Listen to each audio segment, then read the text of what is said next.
આદિવાસી કહેવાય જ એટલે છે કે આદિ અનાદિથી ચાલ્યા આવે છે એટલે આદિવાસી છે.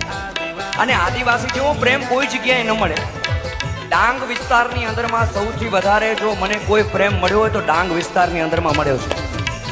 હજી અમારા જમનાબેન અમારા છે, અમારા ડાંગથી એક ગામનું નામ ભૂલાઈ ગયું છે, પણ એની ચટણી હજી રોજ મારા મહિને મારા ઘરે આવે છે.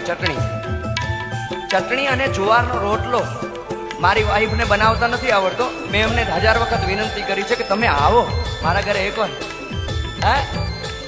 હા, એ રોટલો, કારણ કે એ પ્રકૃતિ સાથે રહેલા છે. પ્રકૃતિ એટલે માં છે. માના ખોડામાં જે રહી શકે એને જ પ્રેમ કરતા આવડે, એ જ સાચો પ્રેમ કરી શકે. મનુષ્યને મનુષ્ય મળે ને ત્યારે અતિ પ્રેમ જો મેં કોઈમાં જોયો તો આદિવાસીમાં છે. એકવાર તમે તમારા માટે જોરદાર તાળી